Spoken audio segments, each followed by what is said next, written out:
বসে দেখি 7.1 ক্লাস 8, হ্যাঁ, পেজ নম্বর 77, অঙ্ক নম্বর 12। পিকিউআর ত্রিভুজ আছে প্রদত্ত। এটা ধরে লেখা যাবে না কারণ নাম দিয়ে দিয়েছে তাই। ত্রিভুজ পিকিউআর এর কোণ পিকিউআর সমান কোণ পিআরকিউ দিয়েছে। এটা দিয়েছে। আর কি দিয়েছে? কিউআর বাহুকে উভয় দিকে বাড়ানো হয়েছে। কিউআর বাহুকে উভয় দিকে এক্স এবং ওয়াই পর্যন্ত কি করা হয়েছে? বর্ধিত করা হয়েছে।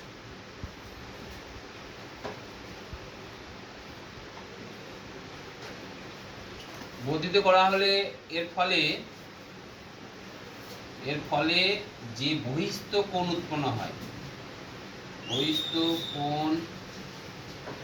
উৎপন্ন হয়, তা হলো কি বলো? কোণ PRY এবং PQX। প্রমাণ করতে হবে কি? প্রমাণ করতে হবে যে কোণ PRY সমান কোণ PQX। এর প্রমাণ তোমরা জানো, একটা সরলরেখার উপর আরেকটা সরলরেখা যদি দাঁড়িয়ে থাকে, উৎপন্ন কোণদ্বয়ের সমষ্টি হয় কত ডিগ্রি? 180 ডিগ্রি। তাহলে এই কনসেপ্টটা আমি কাজে লাগাবো। তাহলে প্রথমে লিখবে, আমরা জানি একটি সরলরেখার উপর অপর একটি সরলরেখা দণ্ডায়মান হলে উৎপন্ন সন্নিহিত কোণদ্বয়ের সমষ্টি কত ডিগ্রি হয়? 180 ডিগ্রি। 180। সন্নিহিত মানে কি? এই দুটো কোণে কি কোণ বলা হয়? সন্নিহিত কোণ বলা হয় না? তাহলে দেখো, আমি এই সরলরেখাটার উপরে বলো, এক্স ওয়াই সরলরেখার উপরে কে দাঁড়িয়ে আছে বলো? পিকিউ আর কে? পিআর। তাহলে এক্স ওয়াই সরলরেখার উপর পিকিউ এবং পিআর সরলরেখাংশ কি দণ্ডায়মান? দণ্ডায়মান তো? তাহলে আমি কি লিখতে পারি? এই দুটো করে সমষ্টি কত? 180 ডিগ্রি। অতএব কোণ PQX প্লাস কোণ PQR সমান 180 ডিগ্রি লিখতে পারি। এটা 1 নম্বর দিলাম। আর এদিকে কি লিখতে পারি বলো? কোণ PRQ প্লাস কোণ PRY সমান 180 ডিগ্রি।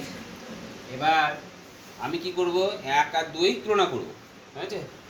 তাহলে 1 ও 2 নং তুলনা করে পাই। তুলনা করলে পাই, তাহলে কি হয় বলো? কোণ PQX প্লাস কোণ PQR, এইটার সঙ্গে এটা লিখে দেবো। দেখো এই দুটো কি 180 ডিগ্রি তো? তাহলে আমি কি লিখতে পারি? এইটা সমান এটা লেখা যেতে পারে। তাহলে আমি কি লিখতে পারি? PQX প্লাস কোণ PQR সমান কোণ PRQ সমান কোণ PRQ প্লাস কোণ PRY। এবার তুমি দেখো, তোমরা জানো যে এখানে লিখেছিলে কি PQR, এই যে PQR সমান কি PRQ লিখেছিলে না?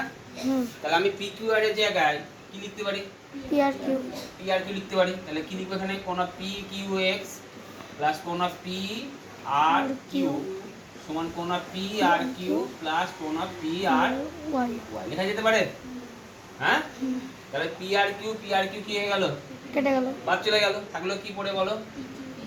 বা কোণ PQX সমান Equal কোণ to পি কোণ আর P আর Y ওয়াই 2 বুঝে গেছে?